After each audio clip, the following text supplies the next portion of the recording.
Welcome to రెలినాస్ educational YouTube channel.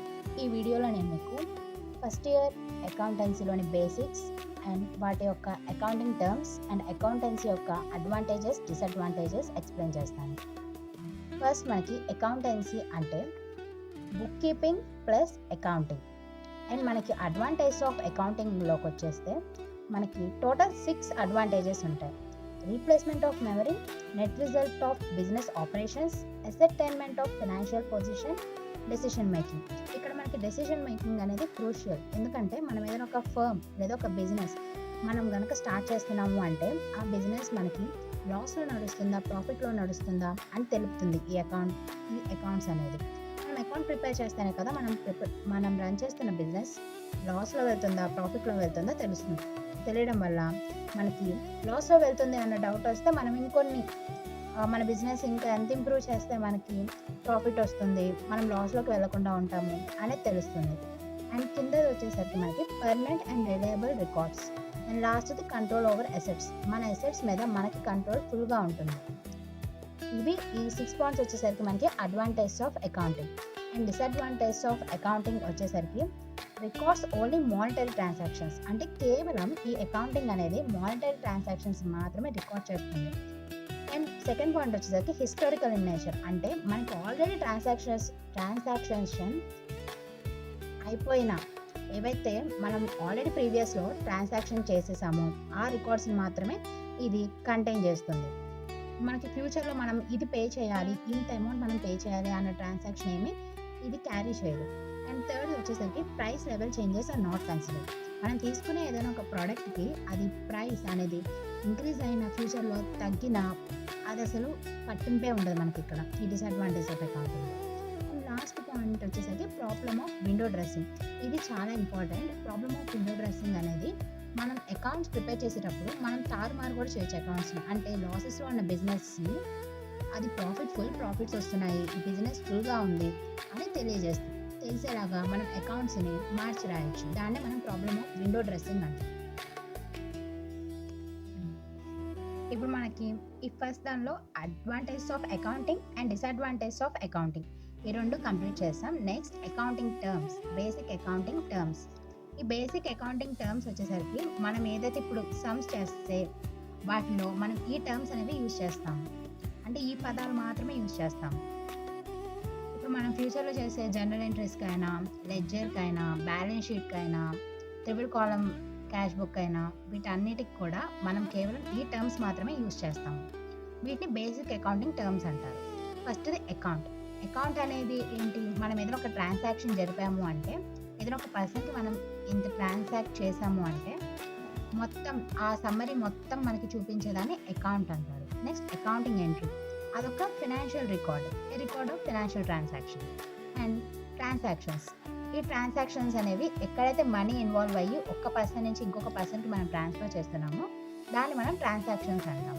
And accounting period, the period of time which takes the time to prepare A statement prepare చేయడానికి మనం తీసుకునే టైంని accounting period అంటారు. And proprietor, almost అందరికీ తెలిసిందే. Proprietor అంటే a person who ones a business. ఎవరైతే సొంతగా వాళ్ళ బిజినెస్ స్టార్ట్ చేస్తారో, ఎటువంటి వేరే పార్ట్నర్స్ కానీ ఎవరూ లేకుండా వాళ్ళంతట వాళ్ళే మొత్తం కావాల్సిన రిసోర్సెస్ అన్నిటినీ గ్యాదర్ చేసి ఒక చోటకి ఒక బిజినెస్ స్టార్ట్ చేస్తారో వాళ్ళని ప్రొప్రైటర్ అంటారు. అండ్ 6th వచ్చేసరికి మనకి క్యాపిటల్ అంటే the amount invested by the owner of the business. ఎవరైతే ఓనర్ ఉంటారో, మనం బిజినెస్ స్టార్ట్ చేసేటప్పుడు ఇన్వెస్ట్మెంట్ చేస్తామో స్టార్టింగ్ అమౌంట్, బిజినెస్ స్టార్ట్ చేయడానికి మనం యూజ్ చేసే స్టార్టింగ్ అమౌంట్ని ఇక్కడ మనం అకౌంటింగ్ టర్మ్స్లో క్యాపిటల్ అంటాం. అండ్ మనకి 7th వచ్చేసరికి మనకి అసెట్స్లో ఏంటంటే ఈ అసెట్స్ అనేవి ఏంటి? మనం ఏదైతే బిజినెస్లో పెడతాం, ఒకవేళ మనం ఇండస్ట్రీ లాంటి బిజినెస్ పెడితే అక్కడ మనకి ఏం కావాలి? ప్లాంట్ అండ్ మిషనరీ, అలాగే కొన్ని ఫర్నిచర్ అండ్ ఫిట్టింగ్ ఎక్సెట్రా ఇలాంటివి కావాలి. వాటన్నిటిని మనం అసెట్స్ అంటాం. ఈ అసెట్స్లో కూడా 2 టైప్స్ అసెట్స్ ఉన్నాయి. ఒకటి టాంజిబుల్ అసెట్స్, ఇంకొకటి ఇంటాంజిబుల్ అసెట్స్. టాంజిబుల్ అసెట్స్ అంటే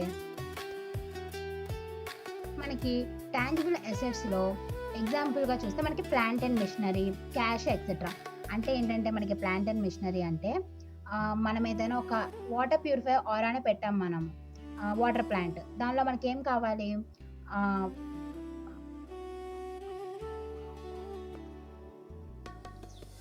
మనకి అక్కడేముంటాయి? ఇన్వర్టర్స్ గానీ, కరెంట్‌కి సంబంధించినవి గానీ, మొత్తం. ఇంకోటి అలాగే మనం ఇండస్ట్రీస్‌లో గనక చూస్తే, ఇండస్ట్రీస్ రన్ అవ్వడానికి మనకేం మెయిన్‌గా ఏం కావాలి? పవర్ ప్లాంట్స్, అలాగే అక్కడ మెషినరీ, వాళ్ళ ప్రొడక్షన్ యూజ్ చేయడానికి వాళ్ళు యూజ్ చేసే టూల్స్, అవన్నీ కూడా మనకి అసెట్స్ కిందకే వస్తాయి. వాటిని మనం టాంజిబుల్ అసెట్స్ అంటాం. అంటే ఏవైతే మనం టచ్ చేసి, అలాగే మనకి కంటికి కనిపిస్తాయో వాటిని టాంజిబుల్ అసెట్స్ అంటాం. అండ్ ఇంటాంజిబుల్ అసెట్స్ వచ్చేసరికి ఇది చాలా ఇంపార్టెంట్, గుడ్ విల్ అనేది ఇక్కడ. ఈ గుడ్ విల్ అనేది మనం స్టార్ట్ చేసిన కంపెనీకి, ఆ కంపెనీ బాగా నడుస్తుందని మౌత్ టాక్. ఎలా చెప్పొచ్చు అంటే, మన కంపెనీ పేరు ప్రఖ్యాతలు, ఈ కంపెనీ చాలా బాగా పనిచేస్తుంది, ఈ కంపెనీ నమ్మకం కలిగిన కంపెనీ అని మనం చెప్పడానికి గుడ్ విల్ అనే దాన్ని ఉపయోగిస్తాం. ఇది కూడా ఈ గుడ్ విల్ అనేది కూడా మన కంపెనీకి, మన ఫర్మ్‌కి ఒక రకమైన అసెట్టే, ఆస్తితో సమానమే. కానీ గుడ్ విల్ మనం వినగలం, కానీ మనం దాన్ని చూడలేము. అది మనకి టాంజిబుల్ అసెట్స్ లాగా కనిపించదు. సో వాటిని, అలాంటి గుడ్ విల్, ట్రేడ్ మార్క్స్, వాటిని మనం ఇంటాంజిబుల్ అసెట్స్ అంటాం. ఇవి అసెట్స్‌లో మనకి tangible assets and intangible assets. Tangible అసెట్స్‌లో మనం చూడగలిగే assets, plant and machinery, cash etcetera. And intangible assets వచ్చేసరికి మనం చూడలేని అసెట్స్, కానీ అవి కూడా మన ఫర్మ్‌కి, మన కంపెనీకి చాలా ఇంపార్టెంట్. అవి good will and trade marks. Next వచ్చేసరికి ఎయిత్‌ది లయబిలిటీస్. లయబిలిటీస్ అనేది మనం ఫినాన్షియల్ ఆబ్లిగేషన్స్. అంటే మనం ఎక్కడైనా మనం డెబిట్ తీసుకున్నప్పుడు, డెబ్ట్ ఉన్నప్పుడు, మనం అప్పు తీసుకున్నప్పుడు, అలాంటివి మన కంపెనీ కోసం మనం ఎవరి దగ్గర అప్పు తీసుకున్నప్పుడు మనం ఈ లయబిలిటీస్ అనే అకౌంటింగ్ టర్మ్‌ని యూజ్ చేస్తాం. మనం చూపించే ట్రాన్సాక్షన్స్‌లో గానీ, మనం చూపించే స్టేట్మెంట్స్‌లో గానీ. Next drawings. ఈ డ్రాయింగ్స్ అనేది ఏంటంటే, మన కంపెనీ యొక్క ఎవరైతే ప్రొప్రైటర్ ఉంటారో వాళ్ళు తన పర్సనల్ యూజ్ కోసం కంపెనీ మనీ విత్‌డ్రా చేస్తారు. అలా విత్‌డ్రా చేసిన సందర్భాన్ని డ్రాయింగ్స్ అంటారు. అండ్ ఇది ఎక్కడి నుంచి డిడక్ట్ అయ్యిదంటే, మనం ఫస్ట్ బిజినెస్ స్టార్ట్ చేసేటప్పుడు క్యాపిటల్ పెడతాం కదా, ఆ క్యాపిటల్‌లో నుంచి ఈ ప్రొప్రైటర్, ఈ ఓనర్ డ్రా చేసిన, తన పర్సనల్ యూజ్ కోసం డ్రా చేసిన ఈ డ్రాయింగ్స్ డిడక్ట్ అవుతాయి క్యాపిటల్ నుంచి. అంటే తీసేస్తాం, మనం సబ్ట్రాక్ట్ చేస్తాం. అండ్ 10థ్ వచ్చేసరికి మనకి డెటార్స్. ఈ డెటార్స్ అంటే ఏంటంటే, ఇక్కడ చూడండి, the person or the firm who borrows money are called debtors. ఎవరైతే అప్పు తీసుకుంటారో, ఇక్కడ మనకి డెటార్స్ అంటే అప్పు తీసుకునేవాళ్ళు. అండ్ వాళ్ళు ఫ్యూచర్‌లో పే చేయాలి, ఇంట్రెస్ట్ రూపంలో కానీ, లేదా ఇప్పుడు వాళ్ళు తీసుకున్న అప్పు మనకి ఫ్యూచర్‌లో పే చేయాలి. అండ్ ఈ డెటార్స్ అనేవి మనం లాస్ట్ మనకి 20 మార్క్స్ సమ్స్‌లో ఉంటుంది బ్యాలెన్స్ షీట్. ఆ బ్యాలెన్స్ షీట్‌లో మనం అసెట్ సైడ్ చూపిస్తాం ఈ డెటార్స్‌ని. అండ్ నెక్స్ట్ వచ్చేసరికి మనం 11థ్‌ది క్రెడిటార్స్. డెటార్స్ అంటే అప్పు తీసుకునేవాళ్ళు, ఇక్కడ క్రెడిటార్స్ అంటే అప్పు ఇచ్చేవాళ్ళు. ఇక్కడ ఏంటంటే, ఈ క్రెడిటార్స్ అప్పు ఇస్తారు అండ్ వాళ్ళు ఫ్యూచర్‌లో ఇంట్రెస్ట్ రూపంలో ఆ మనీని తీసుకుంటారు. అండ్ దీన్ని డెబిటార్స్‌ని మనం బ్యాలెన్స్ షీట్‌లో అసెట్ సైడ్ చూపిస్తాం, క్రెడిటార్స్‌ని మనం బ్యాలెన్స్ షీట్‌లో లయబిలిటీస్ సైడ్ చూపిస్తాం. నెక్స్ట్ 12థ్ వచ్చేసరికి పర్చేసెస్. ఈ పర్చేసెస్ చాలా ఈజీ. అండ్ ఇక్కడ ఏంటంటే, మన బిజినెస్ ఫర్మ్‌కి ప్రొడక్షన్ కోసం మనం ఏదైతే యూజ్ చేస్తామో, ఏవైతే గూడ్స్ కొంటామో, అప్పుడు మనం ఆ ట్రాన్సాక్షన్స్‌లో ఈ పర్చేసెస్ అనే టర్మ్ యూజ్ చేస్తాం. అండ్ కిందది వచ్చేసరికి మనకి 13థ్ సేల్స్. మనం ఎక్కడైతే మన ప్రొడక్షన్ కోసం కొంటామో, అండ్ ప్రొడక్షన్‌గా మనం మ్యానుఫ్యాక్చరింగ్ చేసిన ప్రొడక్ట్స్‌ని అమ్ముతాం కదా, అలా అమ్మిన దాన్ని మనం సేల్స్ అంటాం. ఆ సేల్స్ క్యాష్ సేల్స్ అయ్యి ఉండొచ్చు, క్రెడిట్ సేల్స్ అయ్యి ఉండొచ్చు. అంటే మనకి at the time on the స్పాట్లో మనీ ఇచ్చి, క్యాష్ ఇచ్చి వాళ్ళు కనుక తీసుకుంటే గూడ్స్, అది క్యాష్ సేల్స్. లేదు, కొన్ని రోజుల తర్వాత ఇస్తాం మనీ అని చెప్పి తీసుకుంటే కనుక మన ప్రోడక్ట్స్‌ని, అది వచ్చేసరికి క్రెడిట్ సేల్స్. అంటే డబ్బు ఇచ్చి తీసుకునే సేల్స్. అండ్ ఇంకోటి వచ్చేసరికి అప్పుగా తీసుకునేది. అండ్ 14థ్ వచ్చేసరికి స్టాక్. ఈ స్టాక్ అనేది ఏంటి? Includes goods unsold on a particular date. అంటే ఏంటి? ఈ పర్టికులర్ డేట్లో అమ్మకుండా ఉన్న గూడ్స్‌ని మనం స్టాక్స్ అంటాం. అండ్ 15థ్ వచ్చేసరికి రెవెన్యూ. ఈ రెవెన్యూ ఏంటి? The amount of receivable from interest, dividend, commission etcetera. ఏదైతే ఒక అమౌంట్‌ని మనం ఇంట్రెస్ట్ రూపంలో కానీ, డివిడెండ్ రూపంలో కానీ, కమిషన్ రూపంలో కానీ తీసుకుంటామో దాన్ని మనం రెవెన్యూ అంటాం. అండ్ లాస్ట్ 16th వచ్చేసరికి మనకి ఎక్స్పెన్స్. ఈ ఎక్స్పెన్స్ అనేది మనం ఏదైనా ఒక ఫర్మ్ లేదా బిజినెస్ రన్ చేస్తున్నామంటే మనకు ఖచ్చితంగా ఎక్స్పెన్సెస్ ఉంటాయి. ఏంటి ఇక్కడ ఎక్స్పెన్సెస్ ఎలా ఉంటాయి మనకి ఎక్స్పెన్సెస్? మనం రన్ చేస్తున్నామంటే ఎంప్లాయీస్కి శాలరీస్, వేజెస్ అవన్నీ ఇవ్వాలి కాబట్టి సో వాటన్నిటిని ఒకవేళ మనకి స్టేషనరీకి మనకు అయ్యే ఖర్చు, అలాగే మనం మొత్తం మన కంపెనీ ఆల్రెడీ మన బిజినెస్ని మెయింటైన్ చేయడానికి అయ్యే ఖర్చుని మనం ఎక్స్పెన్సెస్ అంటాం. అండ్ మనకి ఈ 16th ఎక్స్పెన్సెస్ అయిపోయింది కాబట్టి ఇప్పుడు 17th ఇన్కమ్. ఇక్కడ మనకి ఇన్కమ్ వచ్చేసరికి income is the difference between revenue and expense. ఇక్కడ ఏంటంటే మనకి రెవెన్యూ అంటే ఏంటి, ఏవైతే మనం ఇంట్రెస్ట్ రూపంలో కానీ, డివిడెండ్ రూపంలో కానీ, కమిషన్ రూపంలో కానీ తీసుకునే మనీని మనం రెవెన్యూ అంటాం. అండ్ ఎక్స్పెన్సెస్ అంటే మనం మన బిజినెస్లో రన్ చేయడానికి మనం యూజ్ చేసే మనీని ఎక్స్పెన్సెస్ అంటాం. అంటే శాలరీస్కి ఇవ్వడం, మన కరెంట్ బిల్ అవన్నీ కట్టే వాటిని ఎక్స్పెన్సెస్ అంటాం. సో ఆ ఎక్స్పెన్సెస్కి రెవెన్యూకి మధ్యలో ఉండే డిఫరెన్స్ని మనం ఈ రెండింటిని డిడక్ట్ చేస్తే వస్తుంది కదా ఒక డిఫరెన్స్ అమౌంట్, అది మన ఇన్కమ్. ఇన్కమ్ అంటే income is the difference between revenue and expense. And 18th వచ్చేసరికి voucher. It is a return document in support of a transaction. మనకి ట్రాన్సాక్షన్ జరిగింది అని చెప్పేదాన్ని వౌచర్ అంటారు. ఇది ఒక రిటర్న్ డాక్యుమెంట్. అండ్ 19th వచ్చేసరికి రిసిప్ట్. ఈ రిసిప్ట్ అనేది కూడా మనం ట్రాన్సాక్షన్ చేసాము, మనం ఏదైనా ఒక బిల్ కట్టాము అంటే మనకి రిసిప్ట్ వస్తుంది కదా. ఓకే, మనకి ఎంట్రీస్తో మనం ఈ ప్రోడక్ట్ కొన్నాము అంటే ఓకే వీళ్ళు ఈ ప్రోడక్ట్ కొన్నారు అని రిసిప్ట్ ఇస్తారు మనకి ఎంట్రీస్ అన్నీ వేసి. అలాంటి దాన్ని మనం రిసిప్ట్ అంటాం.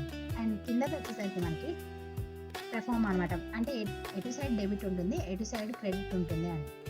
ఇది వచ్చేసరికి మనకి నార్మల్ పెర్ఫార్మా, ఇది లెడ్జర్ పెర్ఫార్మాలా ఉంటుంది. ఇక్కడ వచ్చేసరికి మనకి ఏదైతే అకౌంట్ అయితే మనం ఏ అకౌంట్ అయితే చేస్తున్నామో ఆ అకౌంట్ నేమ్ ఇక్కడ వేస్తాము. ఎప్పుడు కూడా ఏ అకౌంట్లో అయినా సరే లెఫ్ట్ సైడ్ డెబిట్ ఉంటుంది, రైట్ సైడ్ క్రెడిట్ ఉంటుంది. ఇప్పుడు మనం అకౌంటింగ్ ఈక్వేషన్స్ చూద్దాం. ఇది ఇప్పుడు మనం ఫర్దర్ ఫ్యూచర్లో చేసే ప్రాబ్లమ్స్ అన్నింటిలో యూజ్ అవుతాయి ఇవి. అకౌంటింగ్ ఈక్వేషన్స్లో ఫస్ట్ది అసెట్స్. మనం assets is equal to equities. నెక్స్ట్ది అసెట్స్ ఈజ్ ఈక్వల్ టు ఇంకోటి ఏముంది, క్యాపిటల్ ప్లస్ లైబిలిటీస్. మనం క్యాపిటల్ని అలాగే లైబిలిటీస్ని ప్లస్ చేస్తే మనకి అసెట్ వస్తుంది. అండ్ క్యాపిటల్ రావాలంటే మనం ఏం చేయాలి, అసెట్స్ని అలాగే లైబిలిటీస్ని ప్లస్ చేస్తే మనకి క్యాపిటల్ వస్తుంది. అదే మనకి లైబిలిటీస్ కావాలంటే అసెట్స్ మైనస్ క్యాపిటల్ని మైనస్ చేస్తాం. ఇవి ఈక్వేషన్స్ అన్నీ కూడా మనకి అకౌంటింగ్ ఈక్వేషన్స్. ఇప్పుడు మెయిన్ ఇంపార్టెంట్ది అకౌంట్స్. ఈ అకౌంట్స్ మనకి 2 టైప్స్ అకౌంట్స్, ఒకటి personal account and impersonal account. Personal అకౌంట్లో కూడా మళ్ళీ 2 టైప్స్ ఉన్నాయి, న్యాచురల్ అండ్ ఆర్టిఫిషియల్. న్యాచురల్లో వచ్చేసరికి మనకి ఇండివిజువల్స్ యొక్క అకౌంట్స్ వాళ్ళ ట్రాన్సాక్షన్స్ని తెలుపుతుంది. Example Radha account, Krishna account, Bindu account, Someshwari account etcetera. And artificial మనకి న్యాచురల్ అకౌంట్ అయిపోయింది. ఇప్పుడు నెక్స్ట్ ఆర్టిఫిషియల్. ఈ న్యాచురల్ దానిలో ఏంటి, ఒక ఇండివిజువల్ పర్సన్ అకౌంట్స్ గురించి చెప్తుంది. అండ్ ఆర్టిఫిషియల్ వచ్చేసరికి కొన్ని ఫర్మ్స్ లేదా ఒక గ్రూప్ ఆఫ్ పర్సన్స్ యొక్క అకౌంట్స్ని చెప్తుంది. Example Infosys limited company, Union Bank, అలాంటివన్నీ ఆర్టిఫిషియల్ అకౌంట్ కింద వస్తుంది. అండ్ ఇక్కడ నోట్ ఏంటంటే మనకి పర్సనల్ అకౌంట్స్ కింద the proprietor being individual his capital account and his drawings account are also called personal account. Proprietor individual అయ్యింది, అతని క్యాపిటల్ అకౌంట్ అయినప్పుడు అంటే ప్రొపరేటర్ ఇండివిజువల్గా ఒక అకౌంట్ ఉంటుంది కదా, ఆ అకౌంట్ ఉన్నప్పుడు అతని ఏవైతే డ్రాయింగ్స్ అంటే ఏంటి, తన అవసరం కోసం ప్రొపరేటర్ తన అవసరం కోసం బిజినెస్ నుంచి డబ్బు విత్డ్రా చేసుకుంటే దాన్ని డ్రాయింగ్స్ అంటారు. సో అప్పుడు అలాంటి సిచ్యువేషన్లో ఆ డ్రాయింగ్స్ కూడా మనకి పర్సనల్ అకౌంట్ కింద వస్తుంది అని. నెక్స్ట్ మనకి ఇంపర్సనల్లోకి వచ్చేసరికి రియల్ అండ్ నామినల్ ఉంటాయి. మళ్ళీ రియల్లో టాంజిబుల్ అండ్ ఇంటాంజిబుల్. మనకి ఇంపర్సనల్లో రియల్ అకౌంట్ చూద్దాం. రియల్ అకౌంట్ అంటే ప్రాపర్టీస్ గురించి, అసెట్స్తో సంబంధం ఉండేవి. ఎగ్జాంపుల్ మనకి ప్లాంట్ అండ్ మిషనరీ అకౌంట్ అంటే మనం కొన్నాము, కొన్ని ప్లాంట్స్ కొన్నాము, మిషనరీస్ కొన్నాము అన్న, ఫర్నిచర్ కొన్నాము, ఏవైనా అసెట్స్ కొన్నాము అని చూపించే ట్రాన్సాక్షన్ని చూపించేదాన్ని రియల్ అకౌంట్ అంటాము. దీనిలో టాంజిబుల్ వచ్చేసరికి మనకి ప్లాంట్ అండ్ మిషనరీ లేదా ఫర్నిచర్ అండ్ ఫిట్టింగ్స్ ఎగ్జాంపుల్ ఇలాంటివి ఉంటాయి. ఇంటాంజిబుల్లోకి వచ్చేసరికి మనం చూడలేనిది. ఇంటాంజిబుల్కి బెస్ట్ ఎగ్జాంపుల్ ఏంటి, గుడ్ విల్ అలాంటివి. నెక్స్ట్ నామినల్ అకౌంట్లోకి వచ్చేసరికి ఇవేంటి, incomes and expenses, gains and losses of A business చూపిస్తాయి. అంటే బిజినెస్లో మనకి ఇన్కమ్స్, ఎక్స్పెన్సెస్ ఏమేమి ఇన్కమ్స్ ఏమేమి ఎక్స్పెన్సెస్ ఉంటున్నాయి మనకి, అలాగే మనకి ఎంత గెయిన్స్ వస్తున్నాయి ఎంత లాసెస్ వస్తుంది అని తెలిపేవి. ఎగ్జాంపుల్ ఏంటి, salary account, commission account, rent account, discount account. Next ఇప్పుడు మెయిన్ పార్ట్ ఏంటంటే ఈ యొక్క గోల్డెన్ రూల్స్ని యూజ్ చేసుకుని మనం జనరల్ ఎంట్రీస్ కానీ లెడ్జర్ కానీ అవన్నీ చేస్తాము. Golden rules of accounting. Golden rules of అకౌంటింగ్లోకి వచ్చేసరికి మనకి 3 టైప్స్ ఉంటాయి, personal account, real account and nominal account. Personal అకౌంట్లోకి వచ్చేసరికి మనకి డెబిట్, క్రెడిట్. ఇలా డెబిట్లోకి వచ్చేసరికి మనకి డెబిట్ ద రిసీవర్, ఏదైతే రిసీవ్ చేసుకుంటుందో అది డెబిట్. క్రెడిట్లోకి వచ్చేసరికి క్రెడిట్ ద గివర్, ఏదైతే మనం ఇస్తుందో అది క్రెడిట్లో వేస్తాం, బయటికి వెళ్తుందో అది క్రెడిట్లో వేస్తాం. అండ్ రియల్ అకౌంట్లోకి వచ్చేసరికి డెబిట్ వాట్ కమ్స్ ఇన్, ఏదైతే మనం తీసుకుంటున్నామో అది డెబిట్లో వేస్తాం. నార్మల్ అకౌంట్లో వచ్చేసరికి మనకి debit all expenses and losses, credit all incomes and gains. అంటే మనం డెబిట్లో మన ఎక్స్పెన్సెస్ లాసెస్ అన్నీ వేస్తాం, బిజినెస్ యొక్క ఎక్స్పెన్సెస్ అండ్ లాసెస్ డెబిట్లో వేస్తాం.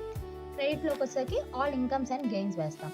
ఈ 3 కనుక మనం పర్ఫెక్ట్గా నేర్చుకుంటే గోల్డెన్ రూల్స్, జనరల్ ఎంట్రీస్ చాలా ఈజీ. అండ్ లెడ్జర్ తర్వాత వచ్చే లెడ్జర్, డెబిట్ కాలం క్యాష్ బుక్, ఇవన్నీ కూడా చాలా ఈజీగా ఉంటాయి. ఈ గోల్డెన్ రూల్స్తో ఈరోజు మనకి ఇంట్రొడక్షన్ కంప్లీట్ అయిపోయింది. ఇంట్రొడక్షన్ పార్ట్ అండ్ అకౌంటింగ్స్ యొక్క బేసిక్స్ అవన్నీ కంప్లీట్ అయిపోయాయి. నెక్స్ట్ వీడియోలో నేను మీకు జనరల్ ఎంట్రీస్ ఎలా చేయాలో చెప్తాను. Thanks for watching our video. Please subscribe our channel, Rena's Educational Videos.